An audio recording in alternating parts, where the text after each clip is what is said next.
Assalamualaikum warahmatullahi wabarakatuh. Selamat siang ya, karena sekarang siang. Salam sejahtera untuk kita semua. Di sini izin memperkenalkan diri, nama saya Wendy Rumatumian, biasa dipanggil Sani Al-Fakir. Saya seseorang dengan hambatan penglihatan. Asal saya dari Maluku, tepatnya di Pulau Seram ya.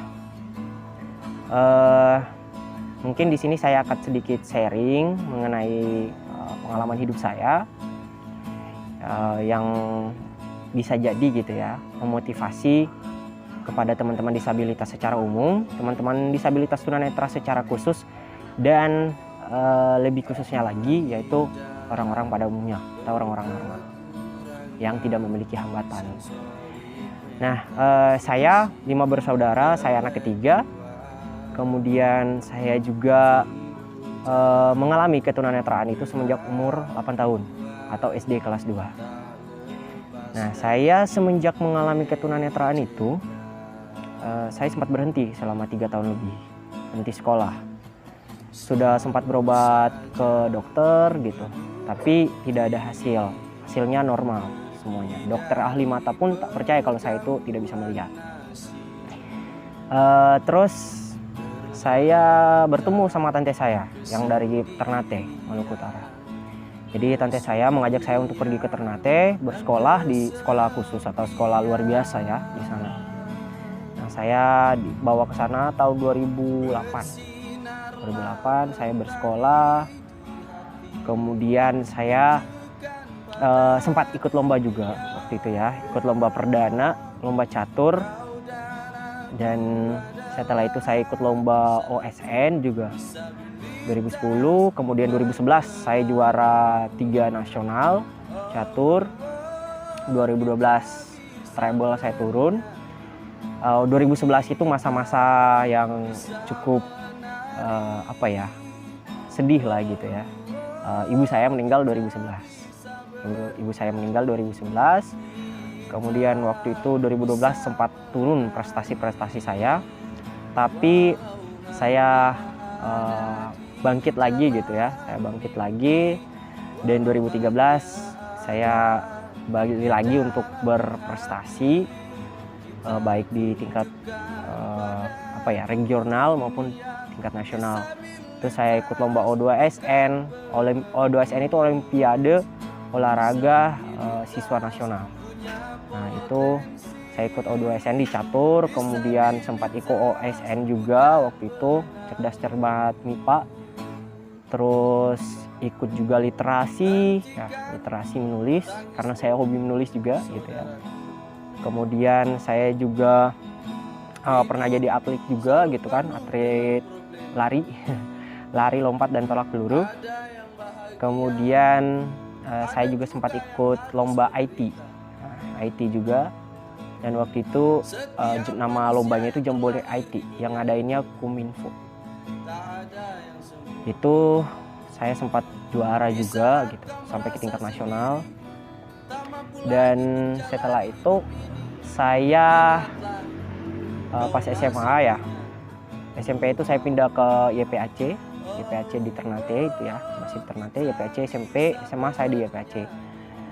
Nah, setelah saya sekolah, saya awalnya itu berpikir saya ini tidak bisa melihat gitu kan, tidak bisa melihat apa iya gitu, saya tidak bisa berguna gitu, saya tidak bisa berguna, saya tidak memiliki manfaat apa-apa kepada orang lain gitu. Saya pikir-pikir di situ, saya coba menggali potensi dalam diri saya. Kebetulan saya juga hobi musik ya, saya hobi musik, dan saya juga bisa waktu itu sempat belajar terapis ya, mijit. Dan alhamdulillah dari mijit itu juga sempat ngumpul-ngumpul. Kemudian dari lomba-lomba juga saya ngumpul uang gitu. Dan 2018 setelah saya lulus SMA, saya itu tes SBMPTN. SBMPTN di Maluku Utara. Pertama kali SBM itu di Maluku Utara yang ngikutin disabilitas itu baru saya doang, yang pertama kali ikut. Dan saya lolos kuliah itu pun tidak disangka-sangka gitu ya. Keluarga juga, om, tante, saya juga awalnya nggak sempat ngasih tahu bahwa saya itu tes SBM. Om tante tahu saya lolos kuliah itu setelah saya lolos SBMPTN. Saya milih PTN waktu itu di UPI, UNY, sama Untirta, Universitas Sultan Ageng Tirtayasa di Banten. Nah, cuman mungkin Allah udah mengkasih rezekinya di situ, saya keterimanya di Untirta. Saya pergi merantau 2018 diantar oleh Om ya sampai di Banten. Itu hanya sehari ya Om bersama saya di Banten. Setelah itu Om balik lagi. Nah, dari situ mulai saya belajar bagaimana untuk mandiri, saya belajar untuk berpergian sendiri, menyusun konsep hidup saya sendiri. Itu benar-benar belajar awal itu saya 2018. Tapi sebelumnya memang udah terlatih mentalnya dari saya masih bersekolah gitu. Nah, 2018 itu saya sempat terancam berhenti kuliah. Dimana waktu itu tante saya ngabarin bahwa belum ada uang buat bayarin saya kuliah, apakah saya cuti dulu gitu. Saya di situ sempat berpikir sedih juga waktu itu ya. Waktu itu posisi saya lagi ke Bandung sendiri itu, lagi main ke Bandung akhir tahun 2018. Saya di Bandung, saya kontak sana sini, alhamdulillah saya dapat donatur yang Masya Allah luar biasa gitu ya. Allah membuka hatinya untuk membantu saya, dan beliau membantu saya bukan atas nama instansi ataupun lembaga, tetapi atas nama individunya sendiri gitu. Membantu saya, dan beliau siap membayar biaya kuliah saya sampai selesai dengan catatan saya harus berkuliah sebaik-baik mungkin gitu sampai saya selesai kuliahnya. Seperti itu. Dan saya kuliah mengambil jurusan pendidikan khusus. Pendidikan khusus di Untirta. Sekarang saya sudah semester 7. Udah semester akhir lah, mudah-mudahan cepat selesai gitu. Dan saya juga bergabung di organisasi kampus maupun organisasi luar kampus ya, yaitu di Pertuni ya, Pertuni. Dan salah satu moto saya ya, dalam berorganisasi adalah saya itu tujuan saya berorganisasi adalah untuk membentuk karakter saya dan juga bagaimana belajar untuk bermanfaat kepada lingkungan sosial. Jadi saya tergabungnya di Pertuni bukan mengejar eksistensi ataupun mengejar atas nama pribadi, tidak. Saya tujuan saya adalah belajar gitu. Dan alhamdulillah saya direkrut untuk jadi anggota di Disnet Band. Disnet itu disabilitas tunanetra di Kota Cilegon. Saya sebagai gitaris di Disnet Band gitu. Dan buat pengalaman hidup saya sebenarnya banyak ya, tapi itulah garis besarnya, dan mungkin tidak akan ada apa-apanya gitu ya dibandingin orang-orang di luar sana yang wah banget gitu ya, motivasinya gitu, yang mungkin bisa jadi motivator hebat. Oke. Nah, saya dengar juga nih ya, untuk Wendy itu hobi traveling ya? Iya. Sudah kemana aja ini? Oke, baik. Kebetulan traveling ya, atau jalan-jalan sebenarnya bukan hobi sih, tapi karena saya beranggapan bahwa kita sebagai disabilitas tunanetra harus bisa mandiri. Salah satu syarat utama kita adalah mobilitas. Orientasi mobilitas itu harus kita kuasai. Nah, berpergian kemana-mana itu saya bisa naik kereta sendiri, naik bis, angkot sendiri gitu. Saya benar-benar urgent. Pertama itu adalah saya ke Bandung gitu. Benar, waktu itu pertama banget saya ke Bandung sendiri. Sendiri. Ada naik. kesulitan nggak untuk naik transportasi? Awalnya sih kita tanya dulu gitu ke orang bahwa rutenya kemana nih kalau ke Bandung.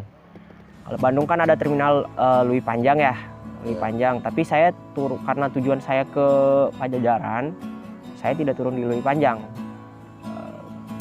Apa nih, ngomong saya ini terlalu formal amat ya. Jadi pas gua gua aja nih atau beta aja beta. Beta. Nah, beta nanti sih mengerti lah ya orang-orang bicara. Jadi pas gua dari Serang ke Bandung, gua ngambil rute gua turun di lampu merah Pasir Koja. Pasir Koja Bandung gua ya? Iya, Bandung. Gua turun di Pasir Koja. Dari Pasir Koja gua naik. Waktu itu hujan-hujan malam-malam. Apesnya gua turun hujan gitu. Hujan dan gimana nih gitu kan, kayaknya kontak-kontak teman katanya udah pakai Grab aja karena gua pengennya naik angkot sih biar murah gitu kan, karena duit gua itu memang bener-bener ke Bandung dengan modal 100.000 aja gitu, 100.000 ongkos 85.000, sisa 15.000 tuh pakai buat bayar ini gua pesan Grab 13.000, habis nyampe rumah teman tinggal 2.000 doang gua tuh. Nah itu ada gangguan kah di jalannya atau kesulitan kah di hobi jalan-jalannya itu ya? Iya. Kalau untuk gangguan sih selama ini alhamdulillah nggak pernah gitu ya. Malahan terbantu, orang ngebantuin kita juga malah. Nah di sini mungkin syarat utamanya adalah satu, kepercayaan diri, dua adalah keberanian. Keberanian kita untuk bagaimana sih untuk sosialisasi ke masyarakat. Nah, cara untuk membangun keberanian untuk teman-teman disabilitas netra di luar sana itu caranya seperti apa supaya membangun keberaniannya? Jadi salah satu syarat utama ya, yang pertama mungkin didukung oleh keluarga dulu. Nah dari keluarga ini yang jadi titik vital pertumbuhan dan perkembangan disabilitas itu ya, mau disabilitas tunanetra, tunarungu dan lain-lain, itu syarat utamanya adalah keluarga. Keluarga harus mendukung. Kedua adalah lingkungan. Lingkungan harus mensupport itu gitu. Nah, kalau yang kedua, lingkungan ini kembali lagi kepada individu disabilitasnya. Bagaimana dia beradaptasi lingkungan. Apabila adaptasi lingkungannya bagus, maka interaksi sosialnya bakalan bagus gitu. Jadi orang tua harus mensupport anak-anak disabilitas, jangan dikungkung di rumah gitu. Mentang-mentang dia punya anak disabilitas, minder gitu sama lingkungan. Harusnya orang tua itu harus mensupport anaknya untuk bersosialisasi, karena disabilitas itu mereka sama seperti anak-anak pada umumnya dan mereka juga punya hak yang sama. Selain itu mereka hidup kan tidak selamanya sama orang tua, satu saat mereka pasti hidup sendiri. Jadi orang tua harus mendukung anaknya agar dia bisa mandiri, bisa hidup di atas kakinya sendiri, bukan di atas kaki orang lain, seperti itu. Nah itu yang selalu gue tanamin dalam diri gue sendiri, bahwa gue harus hidup di atas kaki gue sendiri, gak boleh di atas kaki orang lain. Oke, berarti bukan alasan lah ya bagi penyandang disabilitas netra itu untuk dia tidak bisa interaksi atau berkarya gitu. Ya. Bukan jadi alasan ya. Bukan jadi alasan. Jadi keterbatasan itu bukan alasan untuk menghambat kita dalam menggapai cita-cita dan impian kita. Karena jadikanlah keterbatasanmu itu sebagai sebuah kelebihan yang membedakan kita dengan orang-orang pada umumnya.